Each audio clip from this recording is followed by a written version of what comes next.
O Inspira Negócios de hoje foi conhecer o quintal da tia Sandra. Localizado no sudoeste, o bar e restaurante tem decoração temática, ambiente acolhedor com música ao vivo. O quintal da tia Sandra é um espaço amplo, cheio de personalidade e de boas histórias.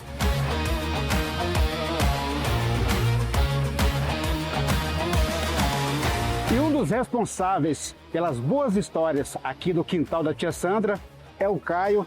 É filho da tia Sandra, mas é linha de frente, né, Caio? Perfeito. Caio, como que surgiu o quintal da tia Sandra?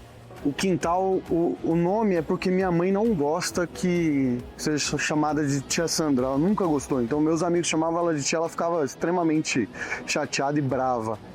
A ponto da gente ter o primeiro bar, que era o Abençoado do Sudoeste, e quando a gente foi abrir o segundo, eu falei, cara, vamos abrir o bar da tia Sandra. E minha mãe ficou brava, nosso arquiteto falou, não, bar da tia Sandra não, vamos mudar para quintal da tia Sandra. E a gente fez o quintal da tia Sandra, trazendo alguns conceitos do Rio de Janeiro. Inclusive a decoração, que ela é toda pensada em cenários do Rio de Janeiro, né? Sim, sim. A gente trouxe o conceito, a gente puxou muito ali do quintal da tia Zélia, samba do trabalhador, então assim, tem um conceito de favela, a decoração toda traz essa temática. Essa história não começou com essa estrutura, né? Hoje é um restaurante, é um bar-restaurante, mas vocês começaram com um boteco. A gente começou há 10 anos atrás com o Abençoado Sudoeste, era um bar, poxa, pequenininho, era uma portinha só. Tem vários clientes ainda que relembram isso e conversam com a gente, falam, poxa, eu vim aqui quando era só uma portinha e tal. Então a gente começou pequenininho com o intuito de receber os amigos. Então era um boteco que a ideia da minha mãe era receber os amigos dentro do boteco dela, atender bem com cerveja gelada. E vocês conseguiram manter esse ambiente de aconchego, de receber bem as pessoas, mesmo depois da expansão? A gente tenta até hoje. Óbvio que é mais complexo, né? Com 3 casas, o tamanho que é 160 funcionários CLT, então fica um pouco mais difícil. 160 contratados, mas se pegar segurança, entregador, técnico de som, banda, no mesmo movimento aí umas 300 pessoas? Por aí, para mais. Ou seja, vocês são responsáveis, é você, sua mãe, mais um sócio, né? Isso. Vocês são responsáveis por várias famílias aqui hoje. Sim, sim. Eu acho que é uma das coisas mais importantes. Vou te dar um exemplo da pandemia. A pandemia, vários restaurantes fecharam, mandaram um monte de funcionário embora. E eu lembro que foi uma época muito difícil e a primeira decisão que a gente tomou foi: ninguém vai ser mandado embora. A gente brincava que estava todo mundo no mesmo barco, o barco estava cheio de água, cada um ia pegar um baldinho e ia esvaziar o barco. Então não mandamos ninguém embora, sustentamos ali e conseguimos passar. Então a gente mantém essa ideia até hoje. Onde que você buscou o conhecimento para investir? Fiz alguns cursos, a minha formação é pela Marinha do Brasil, então eu me formei no Colégio Naval, na Escola Naval. É uma formação muito boa, acho que comparada a nível Brasil, uma das melhores. Mas ali não tem a formação de gestão. Gestão eu fui aprender com o Falcone, FGV, outros cursos que a gente fez. Além dos amigos, então um grande amigo meu, Alcione, que é dono do Fausto Manuel, que me dá consultoria gratuita toda semana que eu ligo para ele. O pessoal do Grupo Caju também, então tem vários amigos que vão me ajudando nessa jornada. Como que é essa relação com a concorrência? Eu tenho uma relação muito boa, são meus amigos. São concorrentes, mas são meus amigos. E eu acho que a gente se ajuda mais do que se atrapalha. Troca experiência? Total. Quem vê por fora às vezes acha que tem uma concorrência, que é inimigo, mas no bastidor a situação não é essa. Não é essa. Isso é importante também, até para lidar com os problemas, seja um problema corriqueiro do dia a dia, quanto algo mais complexo. A maioria do nosso ramo, os problemas são repetidos. Então, um cara maior ele já vai ter tido o problema que o menor está passando agora. E ele já vai saber a solução. Então, se você conversar com essas pessoas, você já vai ter a solução. Então, o Alcione, por exemplo, que é um dos donos do Fausto Manuel, ele trabalha em restaurante acho que há 40 anos, 50 anos. Então, é um cara fantástico, é um dos caras mais inteligentes que eu conheço. Eu sentar com ele e pegar a experiência dele, para mim é maravilhoso. Então, esse é um cara que me ajuda muito. Esse é um caminho para quem quer empreender?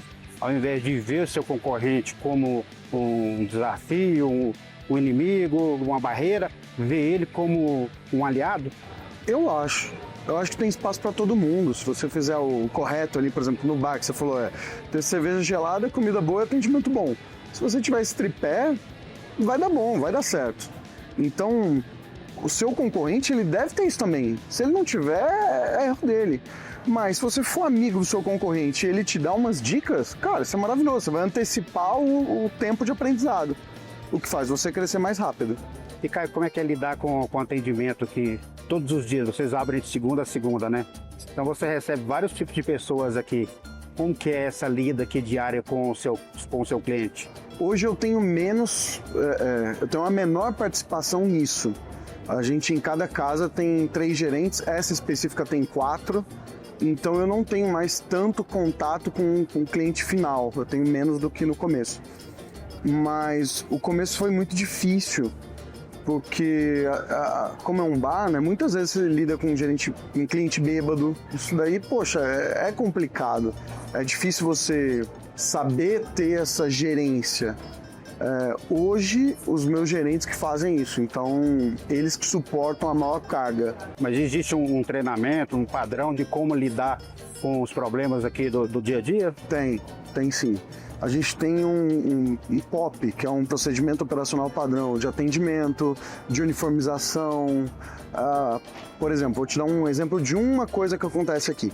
Se um drink for para a mesa e o cliente falar que o drink está fraco, automaticamente o gerente pega uma garrafa que a gente tem guardada, que é só para complementar a vodka da caipirosca. Então a caipirosca tá fraca. O gerente automaticamente pega essa garrafa e complementa ali até o cliente achar que tá bom. E o nome de cada drink, ele vem ou de escola de samba ou de grupo de carnaval? Como é que foi isso? Isso. Quando a gente desenhou o Quintal da Tia Sandra, trazendo essa ideia do Rio de Janeiro, de comunidade, lá as escolas de samba geralmente são dentro de comunidade, a gente pensou, poxa, como que vai ser o nome dos drinks? E o nosso arquiteto, o Marcel, ele teve a ideia, ele falou, cara, vamos colocar o nome de escola de samba e também blocos carnavalescos? A gente, boa ideia, mas vamos trazer então alguns de Brasília? Então, a caipirosca mais vendida é a Aruque hoje e o gin mais vendido é o Sovaco da Asa, que são 2 ícones aqui de Brasília.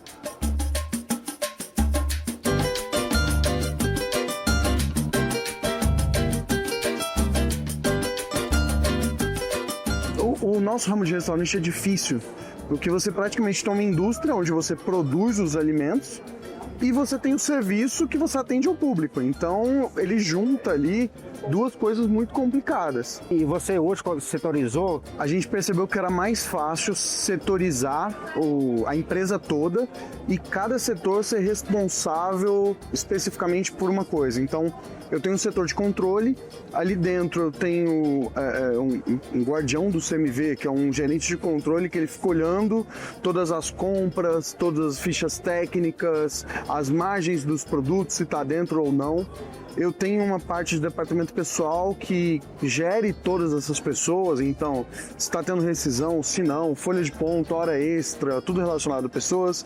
Eu tenho a parte do financeiro, imagina comprar toda essa quantidade de insumos, quantos boletos a gente não paga. Então é totalmente setorizado. Área de marketing, então eu tenho um diretor de marketing com designer, social media, tudo possível para a gente conseguir gerir melhor o restaurante. Você tem que ter um oceano de conhecimento com pelo menos um palmo de profundidade. Então, hoje, um gestor, eu no caso, cara, eu sei um pouco de direito, eu sei um pouco de contabilidade, eu sei um pouco de gestão, eu sei um pouco de processos. Então, você pega um pouquinho de cada coisa e aí você consegue dominar o todo. E aí você tem pessoas específicas em cada área. Então, marketing. Cara, eu sei um pouquinho de marketing, mas eu tenho o Erickson, que é o cara que está à frente ao meu marketing, que é o publicitário renomado no mercado. Então ele vai resolver toda a parte do meu marketing, mas eu entendo um pouco. Seria aquele conhecimento necessário para você saber demandar? Isso. Agora, a sua mãe é que deu uma guinada também, né? Sua mãe era delegada da Polícia Civil do DF, área de segurança, e de repente ela aposentou e foi trabalhar com restaurantes. Como que foi essa guinada na vida dela também? Ela, quando aposentou, ela aposentou muito nova. Então, ela não iria conseguir ficar em casa. E pelo fato dela ser muito sociável, gostar de pessoas, de estar junto com os amigos, para ela foi a melhor saída. Ela montou um restaurante que ela podia receber todos os amigos dela. E você tem um outro sócio, né? Tenho o Pedro. O Pedro, ele foi o nosso primeiro gerente no Abençoado Sudoeste. A partir do momento que a gente começou a crescer, ele entrou como sócio. E como que é a divisão de tarefas, né, entre vocês?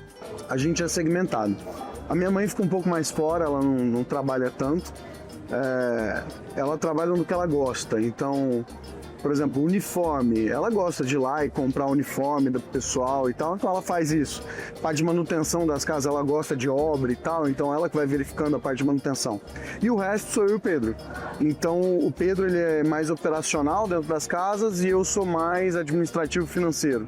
Então, vamos dizer que o escritório inteiro e organização interna sou eu, a parte de pessoal, atendimento, cozinha é o Pedro. A parte burocrática é sua. A parte burocrática é minha. Inclusive, é uma parte mais chata de lidar. É muito difícil hoje você ter um negócio rentável no Brasil. Você vê que as empresas, 2 anos fecham. Isso daí é média. Então, poxa, a gente que tem 10 anos no mercado, o último restaurante nosso tem 3 anos, então já passamos ali daquela dificuldade, daquela linha de você abrir e fechar uma empresa. A gente já está um pouco consolidado no mercado. Mas não é porque eu estou consolidado que eu vou me colocar numa zona de conforto. Então é sempre aprendendo, querendo melhorar, mexendo. Agora mesmo a gente está reformando todas as unidades, então reformando a unidade da Usa Norte. Vamos reformar o quintal da Tia Sandra agora em janeiro e o Sudoeste em março, mais ou menos.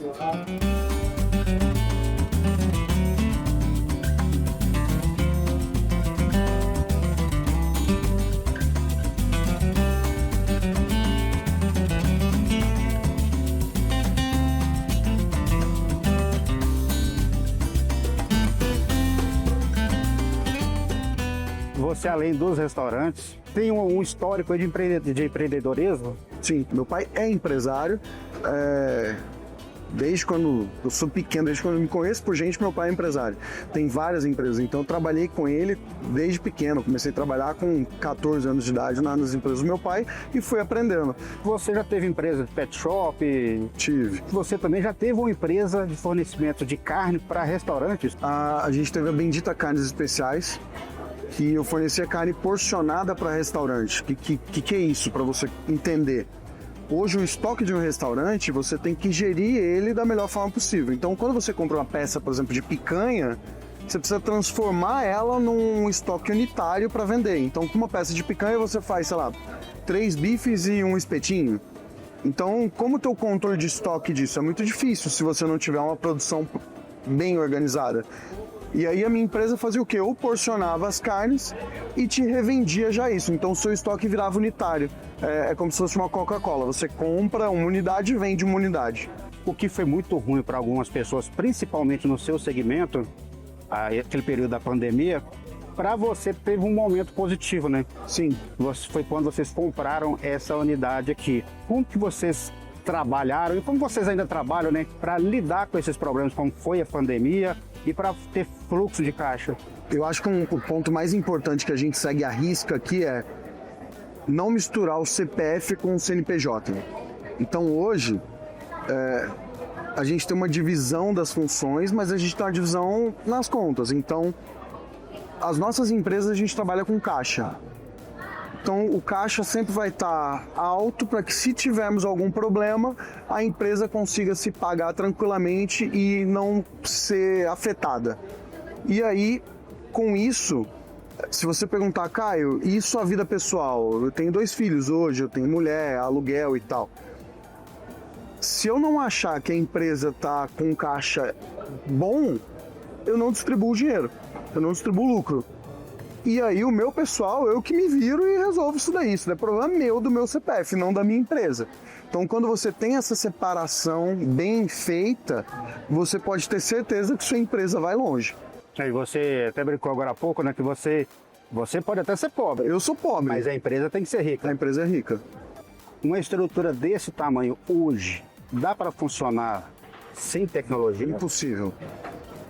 Impossível. Para você ter ideia, há 2 anos atrás eu contratei um garoto de 19 anos que era desenvolvedor, ele fazia faculdade de programação. E quando eu contratei, a maioria do pessoal do escritório falou: para que você quer um programador? Eu falei: eu quero, deixa ele vir aqui para depois eu descobrir o que nós vamos fazer. E hoje eu tenho 2. E a gente trabalha o dia todo. Hoje eu estava no escritório conversando com o Humberto, que é um dos garotos que trabalha comigo, desenvolvendo um agente de inteligência artificial para responder todas as avaliações da empresa no Google e no TripAdvisor, que é uma coisa importante. Não só responder, Você quer automatizar esse processo? já está automatizado.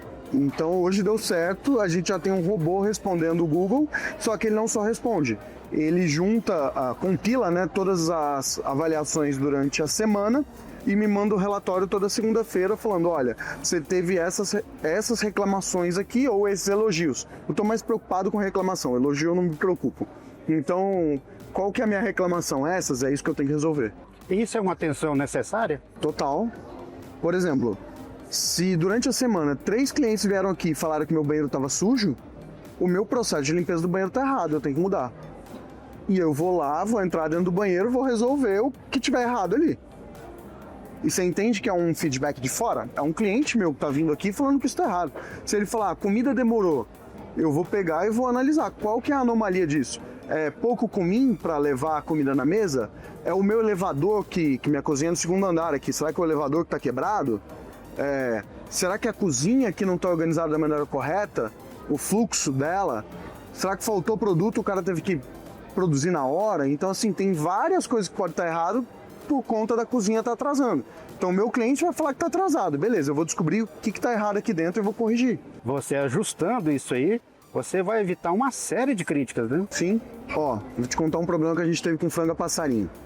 Nosso frango a passarinho, ele é feito na central de produção, ele tem 1 quilo, e a gente colocava ele no sous vide, que é uma máquina para pré-cocção, para depois vir para cá. Então ele já vinha pré-cozido. Mas qual era o meu problema? Quando eu colocava ele em pré-cocção, ele acabava soltando um pouco de líquido, e aí quando eu fritava aqui, ele diminuía muito de tamanho. Então eu colocava no cardápio 1 quilo in natura. Você fritava ele e voltava ele para mesa, o cliente olhava e falava: não, isso aqui não tem 1 quilo. Eu falei: pô, peraí, tá errado, então a gente tem que mudar o processo. Tira ele da pré-cocção, vamos deixar só na fritura.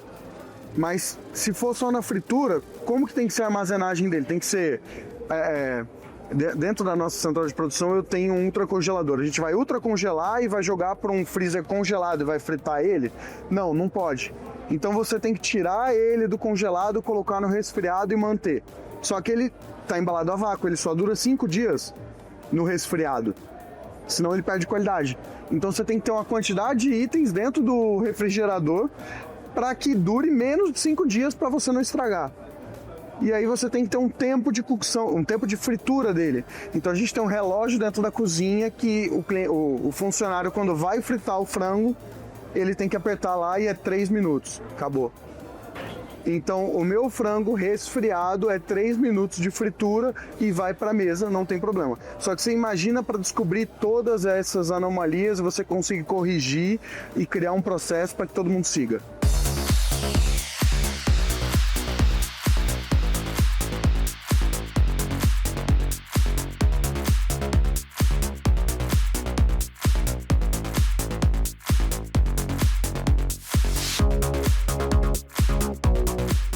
Agora, é necessário ter também um sistema de logística bem organizado e que esteja funcionando completamente, né? Não dá para funcionar mais ou menos, né? Tem que ter uma logística muito boa.